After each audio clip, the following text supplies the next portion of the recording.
সম্মানিত শিক্ষার্থীবৃন্দ, আসসালামু আলাইকুম। তোমাদের সবাইকে স্বাগত জানাচ্ছি আরো একটি নতুন আইসিটি ক্লাসে। আজ আমরা শিখব চট্টগ্রাম বোর্ড 2023 এর ডিজিটাল ডিভাইস থেকে যে অঙ্কটি আসছে সেটা। আমরা প্রথমত প্রশ্নটি পড়ে নিচ্ছি। প্রশ্নে লেখা আছে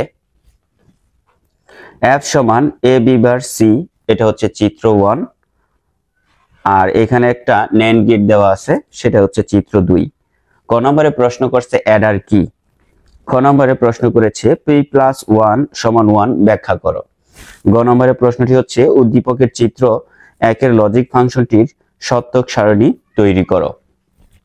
গ নম্বরে প্রশ্ন করেছে উদ্দীপকের চিত্র 2 এর লজিক গেট দ্বারা চিত্র 1 এর লজিক ফাংশনটির লজিক সার্কিট বাস্তবায়ন করা যায়। লজিক বর্তনী অঙ্কন করে বিশ্লেষণ করো। সম্মানিত শিক্ষার্থীবৃন্দ, তোমরা 1 নম্বর প্রশ্নটি পড়ে নিবে যে কোনো বই থেকে। আমি তোমাদেরকে এখন খ নম্বর প্রশ্নটির সমাধান করে দিচ্ছি। খ নম্বর প্রশ্নে লেখা আছে p+1 = 1 ব্যাখ্যা করো। তো আমরা এটা এখন ব্যাখ্যা করব। আমি এখানে খ নম্বর লিখে নিচ্ছি। p+1 = 1 সম্ভব এতটুকু লিখলাম, কারণ এটি একটি OR অপারেশন।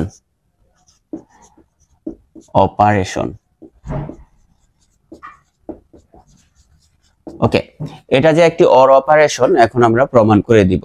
তো দেখো, আমরা প্রথমত লিখতেছি যে p = 1 হলে, ওকে, p সমান যদি 1 হয় তাহলে এখানে আমরা কি লিখেছিলাম? এখানে আমরা লিখেছিলাম p+1 = 1। এখন p এর মানটা আমরা বসিয়ে দিব। p = 1 ধরেছি, এখানে 1 লিখলাম, এই যে প্লাস, এই যে 1। তাহলে আমরা জানি OR অপারেশনে 1 + 1 মানে 1। ওকে, p+1 = 1। এখন আমরা p এর মান 0 ধরব। আমরা এখানে লিখে নিচ্ছি যে p = 0 হলে, ওকে, p = 0 হলে আমরা কি করব? এই যে এই জিনিসটা আবারও লিখব, p+1 = 1। এখন p এর মান 0 যেহেতু ধরেছি, এখানে 0 এর সাথে আমরা 1 যোগ করে দিব। তাহলে 1 এবং 0 যদি যোগ করি আমাদের রেজাল্ট আসে 1। সুতরাং আমাদের কিন্তু এই যে p+1 = 1ই আসে। p এর মান 1 ধরেও আমাদের 1 আসছে, p এর মান 0 ধরেও সুতরাং আমরা বলতে পারি যে p+1 = 1 সম্ভব, কারণ এটি একটি OR অপারেশন। তবে এখানে একটি কথা আছে, OR অপারেশনটা কি? OR গেট যে কাজ করে সেটাই হচ্ছে OR অপারেশন। আমরা এখানে OR গেটের একটা চিত্র তোমাদের একে বুঝিয়ে দিচ্ছি।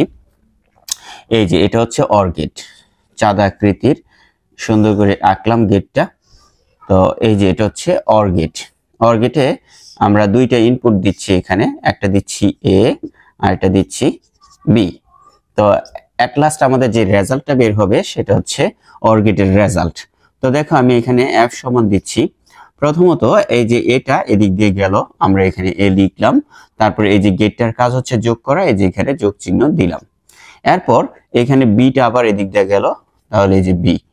তাহলে OR গেটের কাজটা কি হলো? যোগ করলো। সে দুইটা ইনপুটকে আউটপুটে নিয়ে গিয়ে যোগ করলো। OR গেটের কাজই যোগ করা। সুতরাং এখানেও কিন্তু আমরা সেম কাজটা করছি, যোগ করে আউটপুটটা বের করছি।